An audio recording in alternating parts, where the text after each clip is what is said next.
지방 편의점의 비명이라 제발 좀 살려주세요. 여러분, 이 말이 진짜 사실일까요? 일단 말입니다. 이것부터 먼저 보시죠. 전북 전주시에 김 씨라는 분이 운영하는 24시간 편의점입니다. 한 달 동안 운영을 하고요. 본사서 정산받은 금액은 650만 원.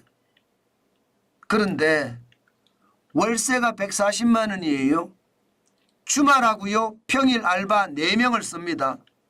4명 인건비 570만 원. 그랬더니 월세와 인건비만 710만 원이 적자입니다. 적자. 여기에 지금 포함 안 된 거 굉장히 많죠. 예, 당장 말입니다. 관리비 포함이 안 돼 있습니다. 4대 보험 포함이 안 돼 있죠.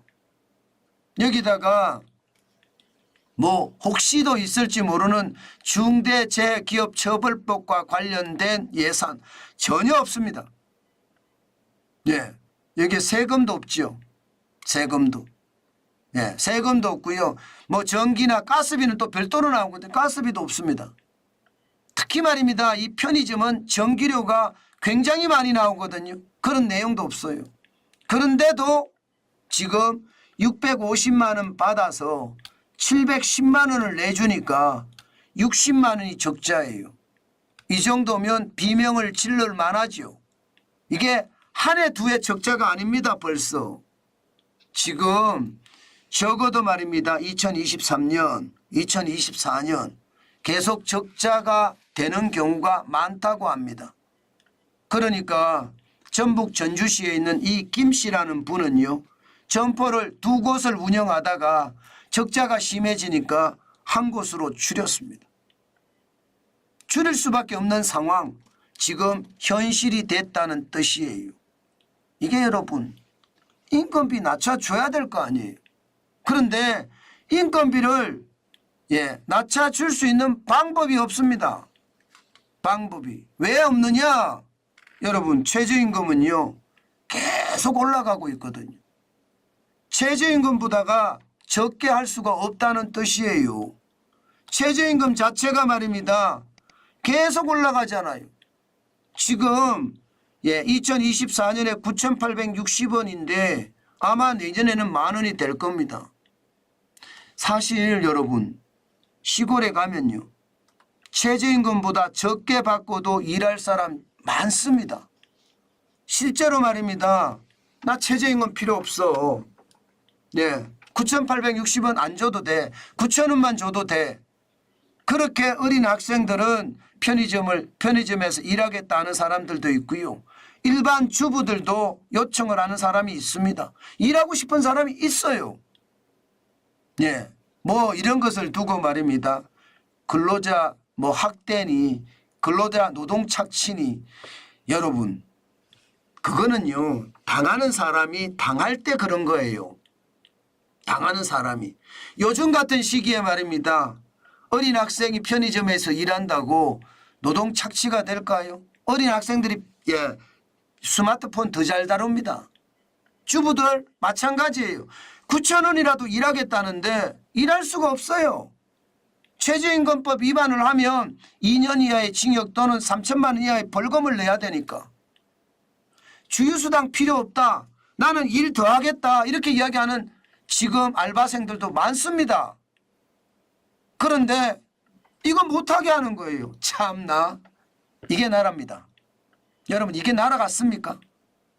저는 이게 나라라고 생각해 본 적이 한 번도 없어요. 일하고 싶은데 일을 못하게 하는 게 나라예요. 이래놓고 대한민국이 잘 되길 바란다고요? 천만에요.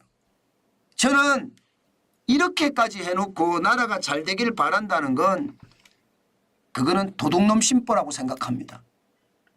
그만큼 말입니다. 일할 사람에게 일하게 해줘야 되는데 법으로 일을 못하게 하니 이게 말이 되나 싶어요. 사실이요. 최저임금 필요 없다. 어린 학생들이 일하거나 주부가 9,000원 주고 일을 했어요. 또 이들이 말입니다. 그 사이에 변심을 해서 노동청에 고발을 합니다. 그러면 여기에 적용이 돼요. 변심을 해서. 나 주휴수당 필요 없다 이렇게 이야기하면서 더 긴 시간을 일하고 싶어 하잖아요. 그리고 끝날 때쯤 마음이 변해서 노동청에 신고하면 돈 더 줘야 돼요. 그러니까 이게 편의점주 입장에서는 할 수가 없는 겁니다. 제발 이것 좀 어떻게 고쳐주면 안 되나요? 오죽했으면 여러분 제발 좀 살려주세요 이런 표현을 쓸까요? 오죽했으면 제발 좀 살려주면 안 되나요? 아니 국가 지도자라는 사람들 죄송합니다. 이런 말씀 드리겠습니다. 머리에 똥만 찼나요? 현장에서 말입니다. 일하고 싶다는데 일을 못하게 막고 제도가 사람을 옥죄다는 것 이거 머리에 똥이 안 찼고는요 할 수 있는 일입니다. 도대체 국가 지도자들이라는 사람들은 뭐하는 사람들인지 도대체 이해할 수가 없습니다. 현장은 지금 악소리를 내면서 뭔가 바꿔달라고 하는데도 들은 척도 안 해요. 문재인 정부 때도 그랬지만 윤석열 정부 때도 저는 마찬가지라고 봅니다. 제발 최저임금의 주휴수당도 없애고요. 일할 수 있는 권리 저는 국민에게 부여해야 된다고 생각합니다. 일할 수 있는 권리 부여하지 않으면 여러분 나라가 안 되는 거예요. 나라는 점점 더 망해가는 겁니다.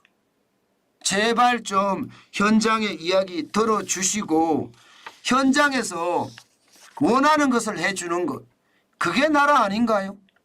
지금 이대로면요 편의점 진짜 줄줄이 다 망할 겁니다. 보세요. 연간 편의점 소매 판매액 지수 2022년에 109.4였습니다. 2023년 103.7%예요. 한 번도 이런 적이 없습니다. 역사상 말입니다. 경제가 계속 성장해 가기 때문에 계속 올라가는 거예요. 한 번도 편의점의 소매 판매액 지수가 떨어진 적이 없어요. 2023년에 처음 떨어진 거예요. 그 정도로 말입니다. 지금 심각한 거거든요. 어떻게 하면 살아남고자 지금 편의점 하는 사람들은 발부동을 치거든요. 그런데도 여러분 살아남기가 어렵습니다. 보세요. 지금 편의점 4사 무인 점포가 얼마나 늘어나는지요. 2023년 12월에 보면 3,768곳입니다. 4년 새에 늘어난 거 보세요. 2019년에 208곳이었거든요. 1,711.5%가 늘어났습니다. 1,711.5%. 3,560개가 늘어났어요. 살고자 지금 편의점 하는 사람들은 발부동을 치면서 살려고 하는 거예요. 그런데도 국가 지도자들은 말을 들어주지 않는다는 것, 그게 현실이라는 것, 참 안타깝죠. 저는 일할 수 있는 권리 국민에게 돌려줘야 된다고 생각합니다. 지금처럼 말입니다. 일하고 싶어도 일하지 못하는 것은요. 이게 나라냐는 이야기가 저는 아주 쉽게 통용이 된다고 봅니다. 제발 정신 좀 차려서 현장을 봐줬으면 좋겠습니다. 저 같은 필부도 현장이 보이거든요. 그런데 정작 말입니다. 국가 지도자들은 그들이 등 따시고 배부르니까 현장이 안 보여요. 현장이. 그러니 말입니다. 나라가 점점 망해간다는 이야기가 사실 틀린 이야기가 아니죠. 저는 그게 너무 안타깝다고 생각합니다. 도대체 국민의 마음은 누가 알아주나요? 도대체 그들은 여당이든 야당이든 권력을 누리려고만 했지 국민의 마음을 보듬어 주는 사람은 도대체 누구인가요? 저는 없는 것 같아요. 오히려 말입니다. 필부인 정환진이가 여러분 그들의 대변을 해주니까 좀 시원은 할 겁니다. 새벽에 나와서 저는 한 사람의 개인이지만 이 한 사람의 개인도 이렇게 피를 토하면서 외치는데 도대체 국가 지도자라는 사람들은 뭐를 하고 있는 건지 답답하기 거지없습니다. 진짜 답답하기 거지없습니다. 저는 이렇게 나라가 망해가는구나 저는 그런 생각도 많이 듭니다. 제발 나라 좀 바로 운영했으면 좋겠어요. 국가 지도자들이 말입니다.